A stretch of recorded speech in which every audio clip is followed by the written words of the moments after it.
Along your travels on the internet, across the uncountable spaces for gacha games, you may have heard a certain story. No, more like a warning, a cautionary tale that narrates of a curse. The earliest mention of the curse I could find is this Discord screenshot. A user noticed a peculiar detail. Star Ocean, Sword Art Online, and Dragalia Lost. All these gachas announced end of service 1 year after a collab with Persona 5. From that day, all throughout the gacha internet spaces, the legend of the Persona 5 curse echoes. That if your favorite gacha game is unfortunate enough to collab with Persona 5, it will meet an early grave a year later. But looking at this warning that the kind user left for us, I can't help but wonder. Has anyone actually checked the validity of this? Like, did anyone go and check if this is even true? Turns out no one did. All 3 examples provided in this fateful image are false.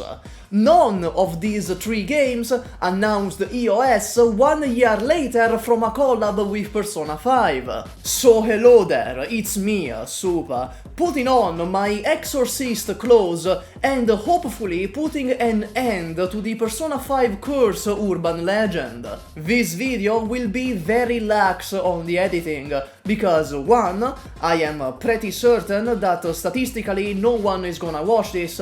I'll be shocked if this gets above 5,000 views, and 2, I want this out as soon as possible so I can link it to people mentioning the curse. First, let's actually define what the curse entails. For the purposes of this video, the Persona 5 curse states the following. Any and all gacha games that have collaborated with Persona 5 are destined to announce end of service in the general timeframe of 1 year after the announcement of said collab. This is to prevent a game collabing with Persona 5, it dying like 2 years later, and it is still attributed to the curse.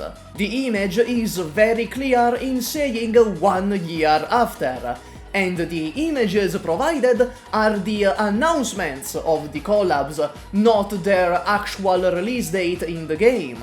Not only this, but anything beyond 1 year is unreasonable for it to be even slightly connected to the collab. But do I really believe that some people think the curse is real in the first place? Well, judging by the general IQ level of gacha gamers, I am certain some people out there believed in it. But it can't be the majority. Still, I went to Persona Central and looked through every single collab Persona 5's ever had. From those I took the gacha games, and from those I removed the games that have collabed this year. This is because for those games, a year from the collab hasn't passed yet. This means no Alchemy Stars, no Full Metal Alchemist Mobile, no Nier Reincarnation, and so on. I narrowed it down to 15 gacha games that collabed with Persona 5 and could have possibly died from the curse. Out of those 15, Last Claudia, War of the Vision, Final Fantasy Brave Exvius, AFK Arena, Kyoto Kotoba RPG Kodotamen, Another Eden, Puzzles and Dragons, Bang Dream, Girls Band Party, Soul Reverse Zero, and Grand Blue Fantasy are still alive and going. That makes it 9 games out of 15 that survived the supposed Persona 5 curse. that makes it a 60% survival rate. This alone is enough to disprove the curse, but what about the others? Love Live School Idol Festival died on March 31st, 2023. This is way beyond the 1 year mark for the curse, since the collab was announced on June 1st, 2021. Not only this, but the game died because it was going on for 10 years at that point, and a direct sequel was announced at the same time. Chain Chronicle is pretty funny. The Persona 5 collab was announced on December 12th, 2016 for the JP servers, and these JP servers are still running. The global servers died on February 29th, 2016, almost a year before the collab was announced. So this game was a victim of the reverse Persona 5 curse. Lord of Vermilion RE3 is very weird. I could not find anything on this game. The only things I could find are the collab itself and a foreign website that hasn't been updated since 2017. Translating, there is no mention of end of service. I'll count this one as missing in action. This thing is damn near lost media. This leaves us with the fated 3 games showcased on the original image. Let's go from top to bottom.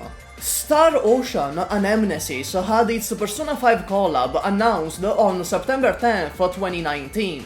The game died on June 24th, 2021. Not a year later, but almost 2, going almost double over the time frame required for the course. Sword Art Online Memory Defrag had its Persona 5 collab announced on January 30th, 2020. The game died on August 30th, 2021. Again, that is not a year later, that is a year and 7 months later. You could argue that this is close enough if you think going 7 months overboard is good enough.